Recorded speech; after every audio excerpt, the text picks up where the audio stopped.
नमस्कार। आज की कक्षा में आप सभी का स्वागत है, अभिनंदन है। हम लर्निंग अप्रोच के संबंध में क्रमशः अध्ययन कर रहे हैं और इसी अनुक्रम में आज हम अध्ययन करने जा रहे हैं लर्निंग सेंटर्ड अप्रोच का, जिसे हिंदी में कहते हैं अधिगम केंद्रित उपागम। साथियों, आज हम एक नई विधि से अध्यापन कार्य करने जा रहे हैं। आप देख रहे हैं कि यहाँ पर इंडिकेट किया जा रहा है लेज़र पॉइंट के आधार पर। आप प्रत्येक पॉइंट्स को ध्यान से समझेंगे और क्रमशः सभी चरणों पर अपनी समझ बनाने का प्रयास करेंगे। तो आइए सबसे पहले हम देखें कि LCA है क्या। तो लर्निंग सेंटर्ड अप्रोच, और इस प्रकार के उपागम में जो लर्निंग होता है या सीखने की प्रक्रिया होती है, जिसके केंद्र बिंदु में लर्निंग होता है यानी सीखना होता है, या फिर हम कहेंगे केंद्र बिंदु में अधिगम को रखा जाता है, यानी अधिगम प्रमुख होता है और उसके आधार पर सीखने की प्रक्रिया जारी रहती है। तो यह सीखने पर आधारित होता है। हम दूसरे पॉइंट पर यहाँ पर देखें तो इस प्रक्रिया में हम देखें तो यहाँ पर विद्यार्थी और शिक्षक दोनों समान रूप से सम्मिलित होते हैं। इसका मतलब ये है कि जो अधिगम की प्रक्रिया होती है उसमें विद्यार्थी और शिक्षक समान रूप से शामिल होते हैं, और लेकिन यहाँ पर विद्यार्थी प्रमुख रूप से भाग लेता है क्योंकि वह सीखने का कार्य करता है, और जो शिक्षक होते हैं वह विभिन्न प्रकार के कौशलों से या फिर क्षमताओं से या फिर योग्यताओं से किसी भी शिक्षार्थी का विकास करते हैं। तो जैसे कुछ कौशल यहाँ पर दिखलाए गए हैं, जैसे पढ़ना है, लिखना है, समझना है, बोलना है और भ्रमण करना है, और संश्लेषण की प्रक्रिया हो सकती है, विश्लेषण की प्रक्रिया हो सकती है, और हम कहें कि सामान्यीकरण की प्रक्रिया हो सकती है। तो इन सब कौशलों के आधार पर कोई भी जो विद्यार्थी है वह सीखने का कार्य करता है। तो जो मुख्य विषय है उसको यहाँ पर केंद्र में रखा जाता है। जैसे हम यहाँ पर एक उदाहरण देना चाहें भ्रमण का, यदि हम किसी पहाड़ी स्थान पर बच्चों को भ्रमण करने के लिए ले जाते हैं तो आप देखेंगे कि जो शिक्षक होते हैं वे तो मददगार होते हैं, लेकिन वे भी बच्चों के साथ कुछ न कुछ सीखने का कार्य करते हैं। जैसे वहाँ के क्लाइमेट के बारे में वे जानना चाहते हैं और बच्चे भी जानते हैं। आप देखेंगे कि वहाँ पहाड़ों में किस प्रकार चढ़ाई की जाती है, या फिर उतरने का क्या क्रम होता है, या फिर हम वहाँ के रहन सहन के बारे में अध्ययन करते हैं, उनके खान पान के बारे में अध्ययन करते हैं, और किसी के भी विकास में पहाड़ी स्थल का क्या प्रभाव पड़ता है ये भी हम अध्ययन करते हैं। तो इस प्रकार विभिन्न प्रकार के कौशलों का विकास किया जाता है। तो यहाँ पर सीखने को केंद्र में रखा गया है। आइए हम देखें कि कुछ इसके और क्या लक्षण हो सकते हैं। जो शिक्षार्थी होते हैं या फिर शिक्षक विद्यार्थी के पृष्ठभूमि के आधार पर मूल्यांकन करता है। इसका अर्थ ये है कि विद्यार्थी कौन से पृष्ठभूमि से आ रहे हैं, या फिर उनका पूर्व ज्ञान क्या है, उनका अनुभव क्या है, यह सब जान करके शिक्षक मूल्यांकन का कार्य करते हैं, या फिर हम कहेंगे कि आकलन का भी कार्य करते हैं, और आकलन के द्वारा उनके अधिगम में विकास होता है। शिक्षक क्या होते हैं? मददगार होते हैं, और सीखने की जिम्मेदारी पूर्ण रूप से विद्यार्थी पर होती है। शिक्षक ऐसा प्रयास करते हैं कि जो सीखने का कार्य वो पूर्ण रूप से विद्यार्थी अपने हाथ पर ले या फिर अपने ऊपर ले और सीखने का कार्य करे। तो इस प्रकार की भी जिम्मेदारी विद्यार्थियों को दी जाती है। सीखने का अवसर प्रदान किया जाता है किसके द्वारा? शिक्षक के द्वारा किया जाता है। और शिक्षक के क्या कार्य हो सकते हैं कि वो व्यावसायिक कौशलों में विकास करता है। किसी भी शिक्षार्थी के व्यावसायिक कौशलों में वो विकास करते हैं, और विभिन्न प्रकार के कौशलों जिसका हमने यहाँ पर वर्णन किया है उसका भी वो विकास करते हैं, ताकि उनमें उच्चतर स्थिति बन सके या फिर उच्चतर स्तर पर उनका विकास हो सके, या हम यह भी कह सकते हैं कि उसका जो अधिगम का स्तर है वो बहुत ही उच्च स्तर पर बन सके। आइए हम यहाँ पर तीसरे पॉइंट की ओर बात करें। और तीसरे पॉइंट में यह दिया गया है कि शिक्षण अभ्यासों की प्रक्रिया, लर्निंग सेंटर्ड अप्रोच में जो अध्यापन करने का जो प्रैक्टिस है उसकी क्या प्रक्रिया होती है। तो इस पर हम यहाँ पर अपनी समझ बनाएंगे। तो यहाँ पर ये देख रहे हैं कि प्रत्येक जगह पर सहयोगात्मक एवं सामूहिक रूप से सीखने की प्रक्रिया होती है। इसका तात्पर्य यह है कि चाहे कक्षा के अंदर विद्यार्थी रहे और शिक्षक रहे, चाहे कक्षा के बाहर रहे, उनमें प्रत्येक जगह आपस में सहयोग की भावना होती है, यानी वो सहयोग के द्वारा सीखते हैं और सामूहिक रूप से भी सीखते हैं। या तो सभी बच्चे मिलजुल करके भी सीखने का कार्य करते हैं। और अन्वेषण करना, विद्यार्थी और शिक्षक मिलजुल करके किसी भी खोज को करते हैं या फिर अन्वेषण करते हैं, रिसर्च करते हैं, इस प्रकार सर्च करते हैं, ये यहाँ पर बताया गया है। समस्या समाधान भी करते हैं। यदि दैनिक जीवन में किसी प्रकार की समस्या है तो उसका भी मिलजुल करके समाधान किया जाता है और उससे सीखने की प्रक्रिया पूर्ण होती है। अनुभव द्वारा सीखते हैं। अपने द्वारा किए गए कार्य में जब उन्हें अनुभव होता है तो वो सीखने का कार्य करते हैं। दूरस्थ शिक्षा का भी प्रयोग किया जाता है। बच्चे, हम यह कह सकते हैं कि संपर्क कार्यक्रमों के द्वारा या फिर पत्राचार के द्वारा वे सीखने का कार्य करते हैं और अध्ययनशील होते हैं। स्वनिर्धारण द्वारा प्रदर्शन किया जाता है। यदि उनको किसी प्रकार का अनुभव प्राप्त होता है तो उसका वे स्वयं निर्धारण करते हैं और उसके पश्चात अपने अनुसार उसका प्रदर्शन करके वे भी सीखते हैं। तो अब हम आते हैं कि जो लर्निंग सेंटर्ड अप्रोच है उसकी विशेषताएं क्या क्या हो सकती हैं। तो इसमें सूचना है या फिर जानकारी है उसको एकत्रित किया जाता है और एकत्रित करके ज्ञान का सृजन किया जाता है। उसके बाद हम देखें कि दैनिक जीवन की समस्याओं को हल किया जाता है, यानी जितनी भी दैनिक जीवन की समस्याएं होती हैं उन समस्याओं को भी हल करके जो विद्यार्थी हैं वो सीखने का कार्य करते हैं या फिर अधिगम का कार्य होता है।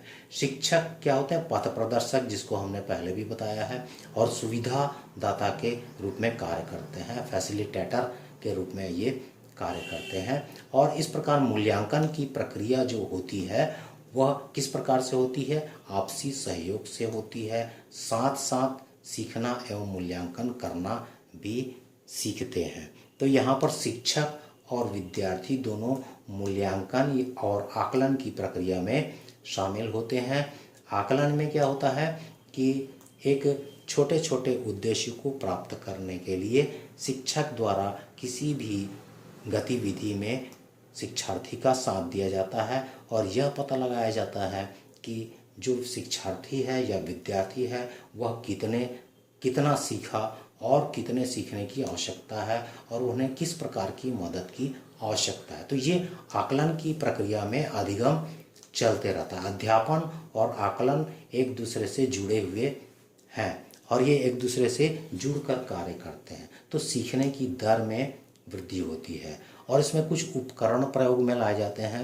उन उपकरणों के नाम हैं, जैसे यहाँ पर पेपर पेंसिल है और प्रोजेक्ट है, पोर्टफोलियो है। इसके द्वारा भी जो शिक्षार्थी होते हैं वो उपकरण के द्वारा भी सीखने का कार्य करते हैं। और इसमें आकलन और मूल्यांकन भी होता है। मूल्यांकन एक निश्चित समय के बाद होता है और यह कक्षाोन्नति का इसमें परिणाम होता है, यानी इसके पश्चात जो बच्चे हैं वो एक कक्षा से दूसरे कक्षा में प्रवेश करते हैं। लेकिन आकलन में क्या होता है कि आकलन सीखने के दर का आकलन करती है, यानी कहना चाहिए कि कितना बच्चा सीखा और कितने मदद की आवश्यकता है, यह इस आकलन प्रक्रिया में जाना जाता है। आइए अब हम 5वें पॉइंट्स की ओर बढ़ते हैं। 5वें पॉइंट्स में ये दिया गया है कि जो वाइमर हैं 2002 में उन्होंने यह बताया कि इनके अभ्यासों में संशोधन की आवश्यकता है या फिर 5 प्रकार के अभ्यासों में बदलाव पर उन्होंने जोर दिया। यानी उनका कहना यह था कि इन बदलावों को किया जाना चाहिए तो अधिगम की जो दर है उसमें वृद्धि हो सकती है। तो पहला जो पॉइंट है उसमें 5 प्रकार हैं, उसमें से पहला पॉइंट ये है, यहाँ पर दिया गया है विषय वस्तु। विषय वस्तु का मतलब है कि वह ऐसा कौन सा विषय है या फिर कंटेंट है जिसके द्वारा जो शिक्षार्थी है वो अधिगम कार्य करना चाहता है। तो विषय वस्तु के बारे में सोचना और खोजना और समस्या को हल करना होना चाहिए, और उसके पश्चात उस विषय वस्तु की उपयोगिता भी होनी चाहिए, यानी समाज में उस विषय वस्तु की क्या उपयोगिता है जिसके आधार पर वह सीखा है, उसका उपयोग किस प्रकार से किया जा सकता है, क्यों, क्या और कैसे, ये बहुत ही महत्वपूर्ण है। इसका मतलब ये है क्यों, यानी विषय वस्तु का उद्देश्य क्या है, क्यों इस विषय वस्तु को किसी पाठ्यक्रम में रखा गया है, और क्या यानी कि विषय वस्तु में क्या चीज़ है, क्या विषय पर, या फिर हम कहेंगे कि किस पर्टिकुलर सब्जेक्ट या उद्देश्य पर बातचीत की गई है, और कैसे का मतलब होता है पेडागॉजी, कि हम इस विषय वस्तु को कैसे सीख सकते हैं या कौन से अधिगम के तरीके या विधि के द्वारा इसको सीखा जा सकता है। तो इस प्रकार जो विषय वस्तु है उसमें भी बदलाव करने की आवश्यकता पर उन्होंने जोर दिया। दूसरा है अध्यापक की भूमिका पर उन्होंने जोर दिया है। एक तो जो अध्यापक है उसको सीखने का जो निर्माण है या सृजन का कार्य सौंपा गया है, और सीखने के तरीकों में समन्वय स्थापित करने का कार्य दिया गया है, यानी विभिन्न प्रकार के जो विधियां हैं, तरीके हैं, उसमें किस प्रकार संबंध स्थापित करके अधिगम की दर को बढ़ाया जा सकता है, यह इसमें बताया गया। उसी प्रकार जो अध्यापक की भूमिका है वो प्रेरणा देने की भूमिका होती है और आकलन करने की भूमिका होती है, जिसका हमने बताया पूर्व में, और मूल्यांकन करने की जिम्मेदारी दी गई है, और विभिन्न प्रकार की जो गतिविधियां होती हैं जिसके द्वारा अधिगम की प्रक्रिया होती है उसका संचालन करने का भी दायित्व दिया गया है। स्वाध्याय हेतु अवसर देना, और यह बहुत ही कहना चाहिए इम्पॉर्टेंट है कि बच्चों को स्वयं अध्ययन करने हेतु प्रेरित किया जाना चाहिए, उनको अवसर दिया जाना चाहिए, और वातावरण का निर्माण भी किया जाना चाहिए जिससे वे बहुत अच्छे तरीके से सीख सकें। तीसरे पॉइंट पर आते हैं, अधिगम का दायित्व किसके ऊपर होता है। तो हम देखेंगे कि जो लर्निंग सेंटर्ड अप्रोच है उसमें पूर्ण रूप से अधिगम का दायित्व किसे दिया गया है, शिक्षक और विद्यार्थी दोनों को दिया गया है ना। शिक्षक भी बहुत चरणों में वो सीखने का कार्य करते हैं और विद्यार्थी तो सीखते ही हैं। चौथे पॉइंट्स पर हमने यहाँ पर बताया है मूल्यांकन एवं उद्देश्य। तो किस प्रकार मूल्यांकन किया जाए उसका भी इसमें बहुत सारे बदलाव किए गए हैं। एक तो है समाकलित रूप से यानी इंटीग्रेटेड रूप से आकलन किया जाना चाहिए। इसका मतलब है कि एक प्रश्न पेपर इस प्रकार से तैयार किया जाना चाहिए और एक बार में हम कैसे यह तय करें कि बच्चे ने किस प्रकार की उन्नति की है। रचनात्मक हो सकता है, कंस्ट्रक्टिव टाइप का, इसमें बहुत सारे उपकरण प्रयोग में लाए जा सकते हैं और उनके द्वारा हम कह सकते हैं कि आकलन की प्रक्रिया होती है और आकलन में अधिगम की दर में वृद्धि होती है। इसका जो कहना चाहिए ऑब्जर्वेशन है वो शिक्षक के द्वारा किया जाता है। सहपाठी और स्वयं के द्वारा भी मूल्यांकन किया जाता है। सहपाठी भी मूल्यांकन की जो प्रक्रिया होती है उसमें वे शामिल होते हैं और स्वयं भी अपना स्व आकलन कर सकते हैं या स्व मूल्यांकन की प्रक्रिया में शामिल हो सकते हैं। प्रदर्शन की प्रक्रिया होती है, प्रोत्साहन होता है, आकलन में सीखना होता है। प्रमुख रूप से यदि हम आकलन की बात करें तो आकलन में केवल सीखना होता है और उसमें सुधार होता है और उसमें प्रगति होती है। आइए हम 5वें नंबर पर चलें। 5वें नंबर में दिया है नियंत्रण, यानी अधिगम पर नियंत्रण किसका होता है यह यहाँ पर कहा गया है। तो विद्यार्थी द्वारा स्वयं पर नियंत्रण किया जाता है। शिक्षक ऐसा चाहते हैं कि पूर्ण नियंत्रण यानी अधिगम पर पूर्ण नियंत्रण विद्यार्थी का हो, यह अभ्यास किया जाना चाहिए। विकल्प चुनने का अवसर भी दिया जाना चाहिए। बहुत सारे विकल्प हों अधिगम के, यदि इस विधि में नहीं सीखते हैं तो अन्य विधि में सीखें, ऐसा चुनने का अधिकार भी विद्यार्थियों को दिया जाना चाहिए। ओपन एंडेड क्वेश्चंस होते हैं जिसका वो फ्री जवाब दे सकते हैं या व्याख्यात्मक रूप से जवाब दे सकते हैं या अपने मत का प्रयोग कर सकते हैं।